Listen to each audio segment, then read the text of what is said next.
السلام عليكم ورحمة الله وبركاته. أعوذ بالله من الشيطان الرجيم. بسم الله الرحمن الرحيم. الحمد لله رب العالمين والصلاة والسلام على أشرف المرسلين وعلى آله وصحبه الفائزين. أما بعد. ബഹുമാനവും സ്നേഹവും നിറഞ്ഞ സുഹൃത്തുക്കളെ, ശ്രോതാക്കളെ, നമ്മൾ ഇതുവരെ മക്കയുടെ നായകൻ ഹാഷിമിൻ്റെ കഥയാണ് പറഞ്ഞു വന്നത്. മക്ക പട്ടണത്തിൽ ശാന്തിയും സമാധാനവും നിലനിർത്താൻ ഹാഷിമിന് കഴിഞ്ഞിരുന്നു. മക്കയിലെ ആളുകൾക്ക് ഭക്ഷണത്തിനുള്ള വക കാഫിലക്കാർ കൊണ്ടുവരണം. മക്കയിൽ കൃഷിയില്ല.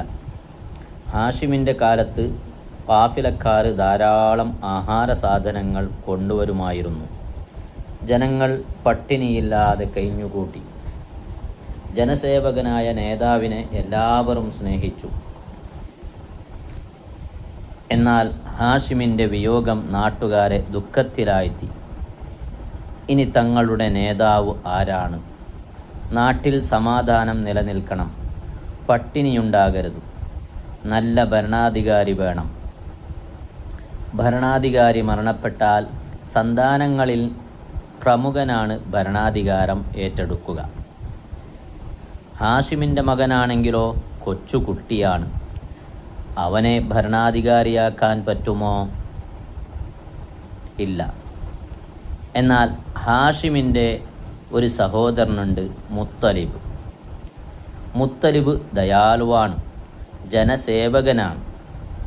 ആളുകൾ ഒത്തുകൂടി മുത്തലിബിനെ നേതാവാക്കി. മക്ക പട്ടണം മുത്തലിബ് ഭരിക്കാൻ തുടങ്ങി. ഖാഫിലകൾക്ക് അദ്ദേഹം നേതൃത്വം നൽകി. ഹജ്ജ് കാലത്ത് ധാരാളം ആളുകൾ മക്കയിൽ വരും. ഹാജിമാർക്ക് വെള്ളവും ആഹാരവും നൽകാൻ മുത്തലിബ് വേണ്ട ഒരുക്കങ്ങളൊക്കെ ചെയ്തു. കുറഞ്ഞ കാലം കൊണ്ട് തന്നെ മുത്തലിബ് നാട്ടുകാരുടെ പ്രിയപ്പെട്ട നേതാവായി മാറിക്കഴിഞ്ഞു. സംവത്സരങ്ങൾ പലതും കടന്നുപോയി. മുത്തലിബ് പലപ്പോഴും ഷൈബയെക്കുറിച്ചോർക്കും. ഷൈബ, കൂട്ടുകാരെ മറന്നിട്ടില്ലല്ലോ, ഹാഷിമിൻ്റെ പുത്രനാണ് ഷൈബ. മക്കയുടെ ഭരണം ഷൈബയെ ഏൽപ്പിക്കണം. ഷൈബയാണ് മക്ക ഭരിക്കേണ്ടത്. ഷൈബ മാതാവിൻ്റെ കൂടെ യസ്രിബിൽ കഴിയുന്നു. അവനെ മക്കയിൽ കൊണ്ടുവരണം. അവൻ ഇവിടെ വളരണം. ഇന്നാട്ടിലെ ചിട്ടകൾ പഠിക്കണം. ഒരിക്കൽ മുത്തലിബ് യസ്രിബിലേക്ക് പോയി. അദ്ദേഹം കയറിയ ഒട്ടകം ബനൂ നജ്ജാർ കുടുംബത്തിൻ്റെ വീടുമുറ്റത്ത് വന്നു നിന്നു. മുത്തലിബിനെ വീട്ടുകാർ സ്വീകരിച്ചു. സൽമയും മകനും കടന്നു വന്നു. ഗംഭീരമായ വിരുന്ന്. മക്കയുടെ രാജാവാണല്ലോ വന്നിരിക്കുന്നത്. സൽമാ, എനിക്ക് നിന്നോട് ഗൗരവമുള്ള ഒരു കാര്യം പറയാനുണ്ട്. അതിനാണ് ഞാൻ ഇവിടെ വന്നത്. സൽമ ആശ്ചര്യത്തോടെ മുത്തലിബിൻ്റെ മുഖത്തേക്ക് നോക്കി. മുത്തലിബ് വിഷയം അവതരിപ്പിച്ചു. ഷൈബ ഹാഷിമിൻ്റെ മകനാണ്. അവൻ മക്കയുടെ ഭരണാധികാരിയായി വരണം. അവൻ മക്കയിൽ വന്നു താമസിക്കട്ടെ. അവിടുത്തെ ചിട്ടകളൊക്കെ പഠിക്കട്ടെ. നീ അവനെ എൻ്റെ കൂടെ അയക്കണം. മകനെ വിട്ടുകൊടുക്കാനോ? സൽമയുടെ മനസ്സ് പിടച്ചു. നീ ഒട്ടും വിഷമിക്കേണ്ട. ഷൈബക്ക് നല്ല ഭാവിയുണ്ട്. അവൻ പിതാവിൻ്റെ പാതയിലൂടെ വളർന്നു വരട്ടെ. ഹാഷിമിൻ്റെ യശസ് ഷൈബ നിലനിർത്തട്ടെ. ഹാഷിമിനെ സ്നേഹിച്ച ജനങ്ങൾ ഷൈബയെയും സ്നേഹിക്കും. അവരുടെ സംഭാഷണം തുടർന്നു. ഒടുവിൽ മകനെ വിട്ടുകൊടുക്കാൻ സൽമ സമ്മതിച്ചു. ഷൈബയെയും കൂട്ടി മുത്തലിബ് മക്കയിലേക്ക് മടങ്ങി. വിശാലമായ മരുഭൂമിയിലൂടെ സഞ്ചരിക്കുമ്പോൾ മുത്തലിബ് പല പ്രദേശങ്ങളും പരിചയപ്പെടുത്തി കൊടുത്തിരുന്നു. അവർ മക്കയുടെ അതിർത്തി കടന്നു. ഷൈബ വിസ്മയം നിറഞ്ഞ കണ്ണുകളെ കൊണ്ട് ആ പ്രദേശമൊക്കെ നോക്കിക്കണ്ടു. മക്കക്കാർ ആ കാഴ്ച കണ്ടു. ഒട്ടകപ്പുറത്ത് മുത്തലിബ് ഇരിക്കുന്നു. പിന്നിൽ ഒരു ചെറുപ്പക്കാരനും. അടിമയായിരിക്കും, അടിമച്ചന്തയിൽ നിന്ന് കൊണ്ടുവന്നതായിരിക്കും. അവർക്ക് അടിമയെ ഇഷ്ടപ്പെട്ടു. അവർ സന്തോഷത്തോടെ വിളിച്ചു പറയാൻ തുടങ്ങി, അബ്ദുൽ മുത്തലിബ്, അബ്ദുൽ മുത്തലിബ്, മുത്തലിബിൻ്റെ അടിമ, മുത്തലിബിൻ്റെ അടിമ. മുത്തലിബിന് കോപം വന്നു. നിങ്ങൾക്കു നാശം, ഇതെൻ്റെ അടിമയല്ല, എൻ്റെ സഹോദരപുത്രനാണ്, ഇവനാണ് ഷൈബ. മുത്തലിബ് ഉറക്കെ വിളിച്ചു പറഞ്ഞുകൊണ്ടിരുന്നു. ആരു കേൾക്കാൻ? ആളുകൾ അബ്ദുൽ മുത്തലിബ് എന്ന് തന്നെ പറഞ്ഞുകൊണ്ടിരുന്നു. അങ്ങനെയാണ് ആ പേര് പ്രസിദ്ധമായി തീർന്നത്. ഹാഷിമിൻ്റെ മകൻ ഷൈബ അബ്ദുൽ മുത്തലിബ് എന്ന പേരിൽ അറിയപ്പെട്ടു.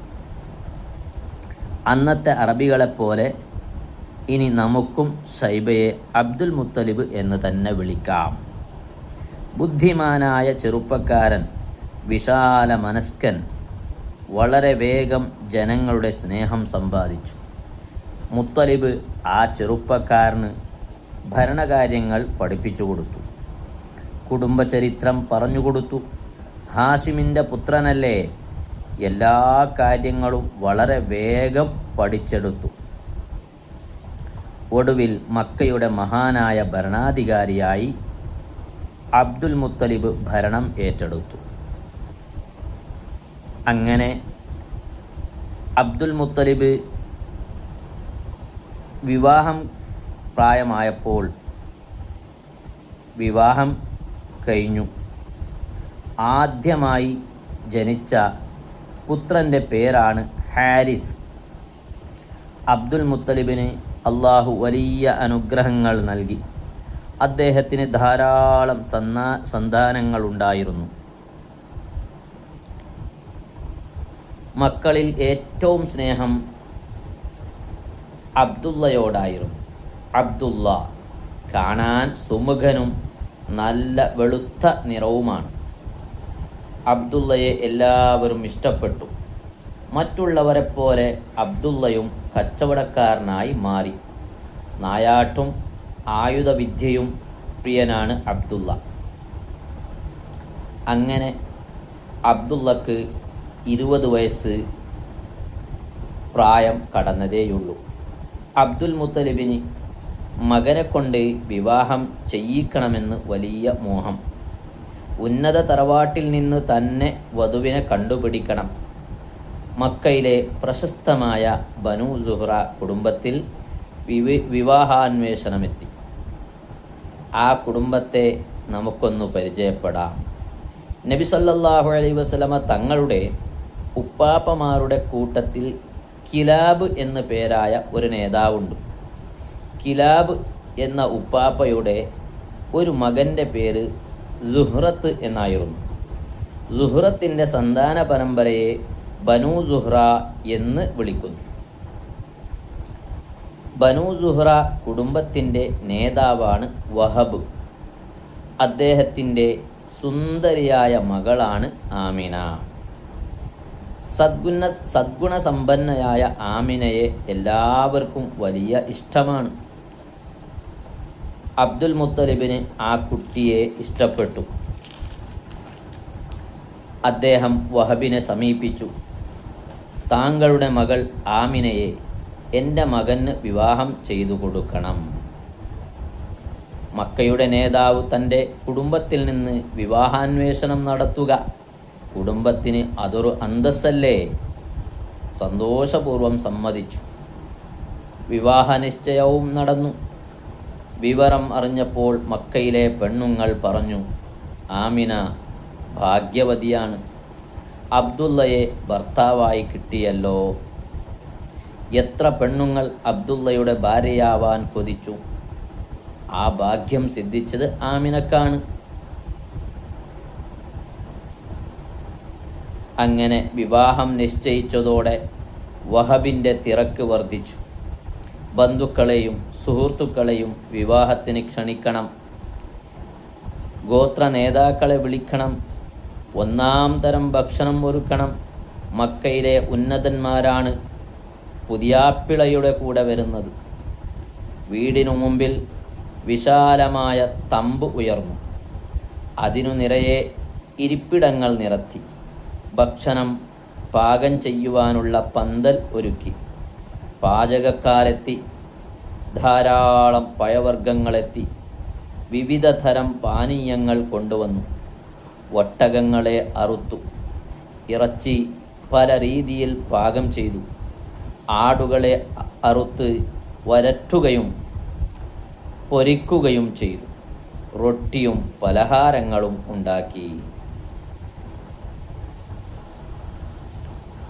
ഇനിയും നമുക്ക് തുടരാം.